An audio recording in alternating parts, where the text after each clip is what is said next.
नमस्कार, मैं हूं अमन शांडिल्य। आप सभी लोगों का YouTube चैनल पर स्वागत है। देश विदेश की समसामयिक घटनाओं, राजनीतिक, सामाजिक जितनी तरह की घटनाएं हैं, उन सभी पर हम लोग हमेशा से अपनी बातों को रखते आए हैं।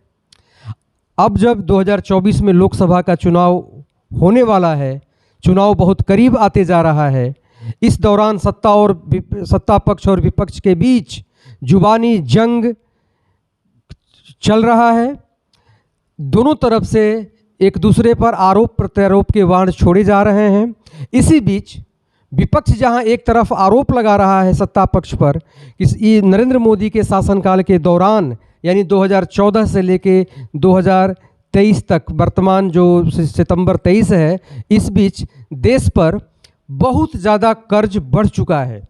अब ये कर्ज बढ़ने का क्या कारण है, कितना कर्ज बढ़ा हुआ है और क्यों विपक्ष इतना बड़ा आरोप लगा रहा है, इसी मुद्दे पर बात करने के लिए हमारे बीच सामाजिक, राजनीतिक और अन्य कई तरह के हर मामलों पर अपनी विशेषज्ञता रखने वाले जानकार अभिषेक कौशिक जी हैं। ये जनप्रहरी मीडिया के मुख्य संपादक हैं और ये अपनी बात बेबाकी से हमेशा से रखते आ रहे हैं आप लोगों के बीच। हम इनसे जानने का प्रयास करेंगे कि जो विपक्ष सत्ता पक्ष पर आरोप लगा रहा है, आखिर उसमें कितनी सच्चाई है और अभिषेक जी, इसके बारे में क्या कहेंगे? आप जो परिचय दे रहे थे आज की परिचर्चा के विषय के संबंध में, तो आपने कहा कि कर्ज क्यों बढ़ता है। तो सिंपली है, यह सामान्य व्यवहारिक बात है कि किसी व्यक्ति पर, किसी राष्ट्र पर, किसी राज्य पर, किसी संस्थाओं पर कर्ज का जो बोझ होता है वो होता है कि जब आपका खर्च आमद से ज़्यादा हो। यह स्वाभाविक बात है और सामान्य मानविक प्रक्रिया है ये, कि यदि हमारा आमदनी कम है और खर्च ज़्यादा है तो स्वाभाविक है कि हम कर्ज में जाएंगे। अब भारत की जो सरकार है, जो वर्तमान में जो केंद्र सरकार है, ये 9-9.25 साल की सरकार है, मोदी की सरकार है। मोदी जी एक तरफ अपनी उपलब्धियों को लेकर जनता के बीच में जा रहे हैं। उन उपलब्धियों में सबसे बड़ा जो उपलब्धि है मोदी जी का, वो है कि 80 करोड़ लोगों को हर माह मुफ्त में अनाज दे रहे हैं। यानी 140 करोड़ की आबादी वाला देश में 80 करोड़ लोगों को हर माह मुफ्त में अनाज। गरीब 10 करोड़ महिलाओं को उज्ज्वला योजना के तहत मुफ्त में गैस सिलेंडर दिया जा रहा है। ये मोदी जी अपनी उपलब्धि गिना रहे हैं। करीब 9 करोड़ किसानों को सालाना 6,000 रुपया दिया जा रहा है भारत की सरकार के द्वारा, ये मोदी जी की सरकार के द्वारा। पीएम आवास योजना के तहत 2 करोड़ लोगों को घर बनाने में भी आर्थिक सहायता दी जा रही है। ये प्रमुख ऐसे उपलब्धि हैं मोदी सरकार के, मोदी के 9 वर्षों की उपलब्धि है, जिसको लेकर जनता के बीच में मोदी जी जा रहे हैं। भारतीय जनता पार्टी जा रही है, अपनी पीठ थपथपा रही है और भारतीय जनता पार्टी का मानना है कि ये ऐसे मुद्दे हैं, ऐसे हमारी योजनाएं हैं जो सामान्य वोटर्स को प्रभावित कर रहा है, उसको आकर्षित कर रहा है। लेकिन ठेठ देहाती में कहावत है सर कि ऋणम लिवेत घृतम पीवेत। यह भी भारतीय जनमानस को जानना जरूरी है कि मुफ्त में जो अनाज आपको मिल रहा है, मुफ्त में जो आपको सिलेंडर जो मिल रहा है, सालाना किसानों को 6,000 रुपया जो मुफ्त में जो मिल रहा है, वो मोदी जी अपने पॉकेट से और वडनगर से ले आकर नहीं दे रहे हैं। इसके एवज में भारत 9.25 वर्ष के शासनकाल में दरमियान में भारतीयों पर लगभग 100 लाख करोड़ रुपया का अतिरिक्त कर्ज हो गया। थोड़ा सा इसकी व्याख्या हम करते हुए बताएं कि ताकि हमारे दर्शकों को समझने में सुविधा हो। जब मोदी जी सत्ता पर आसीन हुए 2014 में, तो भारतीय सरकार पर, केंद्र सरकार पर कर्ज था 55 लाख करोड़ रुपया। आज जब हम बात कर रहे हैं 2023, जबकि हमको रिपोर्ट है 31 मार्च 2023 का, और यह मनगढ़ंत रिपोर्ट नहीं है। हमारे वित्त मंत्री निर्मला सीतारमण जी ने बजट का जो साइट है उस पर उन्होंने जवाब में लिखा है, और उनसे पूछे थे, एक सांसद थे नागेश्वर राव ने, उन्हीं का लिखित जवाब सीतारमण ने दिया है कि 31 मार्च 2023 तक भारत सरकार पर 155 लाख करोड़ रुपए का कर्ज है।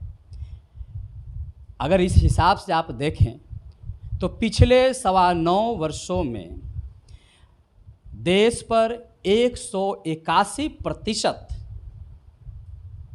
कर्ज बढ़ा है। और पीछे से हम आपको लेकर चलते हैं, आइए 2004 में मात्र 17 लाख करोड़ रुपए का कर्ज था। 2014 में कर्ज बढ़कर 55 लाख करोड़ रुपए का हो गया। 2023 में 155 लाख करोड़ रुपया हो गया, और इसकी संभावनाएं बताई जा रही है कि 2024 तक यह कर्ज 172 लाख करोड़ रुपया तक पहुंच सकता है। तो कर्ज का अतिरिक्त भार बड़ा है। लेकिन कर्ज हमारे दर्शक भी घबरा गए होंगे, और हड़बड़ाने की बात भी है। कर्ज शब्द ही ऐसा है कि जो दबाव लाता है, और स्वाभाविक है, क्योंकि 14 के पहले अगर उसको औसत में लीजिएगा तो 14 में हमारे देश की जनसंख्या लगभग 130 करोड़ थी, और अच्छा, हम 130 उसको राउंड फिगर में किए कैलकुलेशन आसान करने के लिए, क्योंकि एक्यूरेसी थी है नहीं उसमें जनसंख्या के नंबर में। तो 55 करोड़ कर्ज है, 55 लाख करोड़। अब यदि उसका औसत कर्ज निकालते हैं तो हर भारतीय पर 42,000 रुपये का कर्ज है। 2014 से पहले मोदी जी आए तो हर भारतीय के माथे पर 1 लाख से अधिक का कर्ज थोप दिया है। हर भारतीय, यानी अभी तक इस मोदी के शासनकाल में भारत के लोग जनधन योजना खुलवाकर 15 लाख रुपए आमद की आशा में बैठे हुए थे। पता चलता है उनको कि उनके सर पर 1 लाख रुपए का, उससे अधिक का कर्ज है। तो हमारे दर्शक यह जानकर आश्चर्य हुआ होगा उन्हें, और लगा होगा कि अरे इतना कर्ज में हम जा रहे हैं। लेकिन एक सुखद पहलू भी है। सुखद पहलू है कि कर्ज के कई प्रकार होते हैं, जिसमें हम मुख्यतः 2 प्रकार की बात चर्चा करेंगे आपसे। एक है घरेलू कर्ज, यानी भारत के ही संसाधनों से, रिजर्व बैंक से और अन्य बैंकों से और अन्य इन्वेस्टर से जो है हमारी सरकार कर्ज लेती है। दूसरा जो कर्ज का प्रकार है कि हम विदेशी एजेंसियों से, एबोर्ड एजेंसियों से हमारी सरकार कर्जा लेती है। हाँ, वर्ल्ड उसमें जी बिल्कुल। अगर उस दृष्टिकोण से देखें तो बहुत ज़्यादा हड़बड़ाने वाली बात नहीं है। यहाँ सुखद पक्ष है भारतीयों के लिए, भारत के लिए, और इस बात को मोदी सरकार उपलब्धियों में भी गिनवा सकती है। इसको भी थोड़ा सा हम पीछे से चलते हैं। 2014-15 में, नहीं 2005 में आइए, क्योंकि हमारे दर्शकों को लगेगा कि आप सामान्य कर्ज दिखा रहे थे 2004 में, तो विदेशी कर्ज का भी आप हमको हिसाब दीजिए भाई उसी समय से। तो आप आइए 2005 4-5 में, सत्ता परिवर्तन, जी हाँ, वाजपेयी के बाद मनमोहन सिंह जी, PM बने। तो 5 में विदेशी कर्ज था मात्र 10 लाख करोड़, 2005। जी 2005 में। 2014-15 में यह कर्ज 31 लाख करोड़ हुआ, यानी सबसे ज़्यादा शासनकाल यूपीए का रहा, मनमोहन सरकार रही।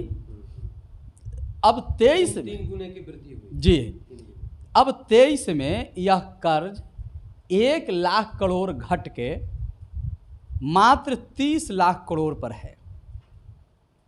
यानी मोदी सरकार विदेशी एजेंसियों से 9 सालों में जी घटा है। घटा, यानी मोदी सरकार विदेशी एजेंसियों से, एवोर्ड एजेंसियों से निर्भरता कर्ज के मामले में कम किया है, स्वावलंबिता के तरफ बढ़ा है। मोदी जी का यह कदम भारत को सशक्त और समृद्ध करने के क्षेत्र में एक महत्वपूर्ण पहल भी और कदम भी इसको आप मान सकते हैं।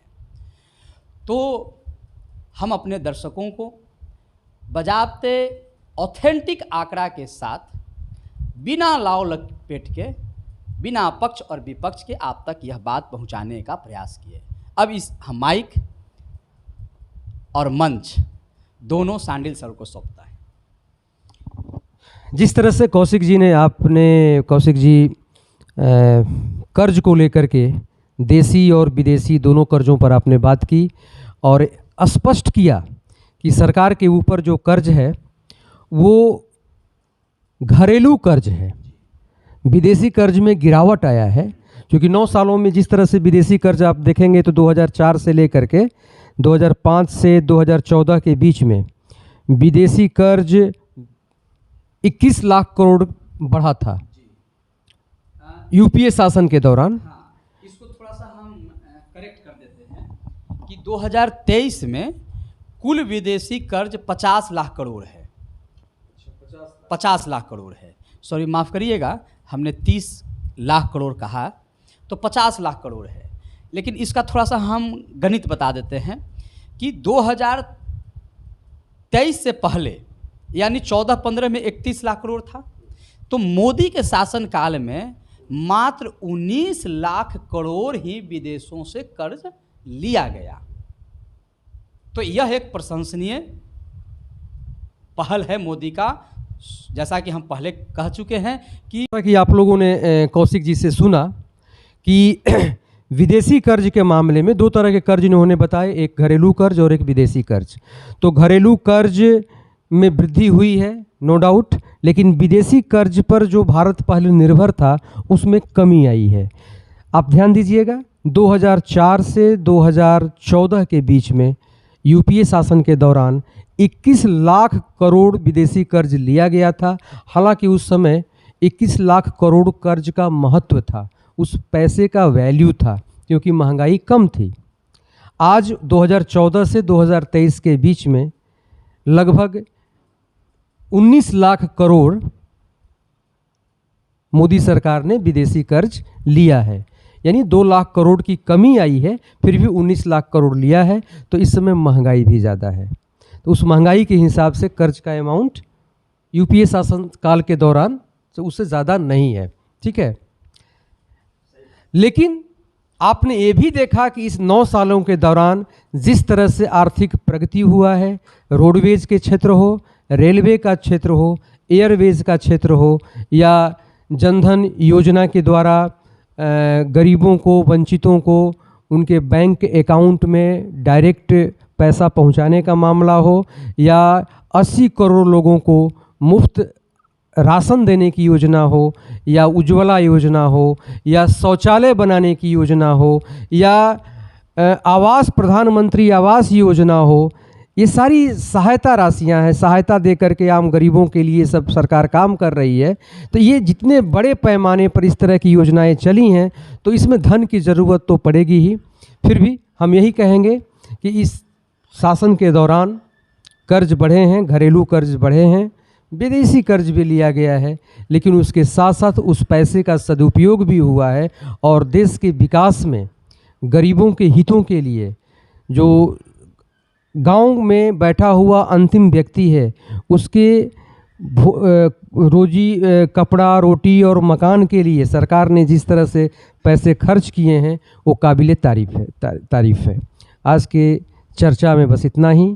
आप सभी लोगों का स्वागत है। इस चैनल को अगर आप सब्सक्राइब नहीं किए होंगे तो सब्सक्राइब कर लेंगे, लाइक का बटन ज़रूर दबाएंगे। इन्हीं सब बातों के साथ हम विदा लेते हैं। जय हिंद, वंदे मातरम।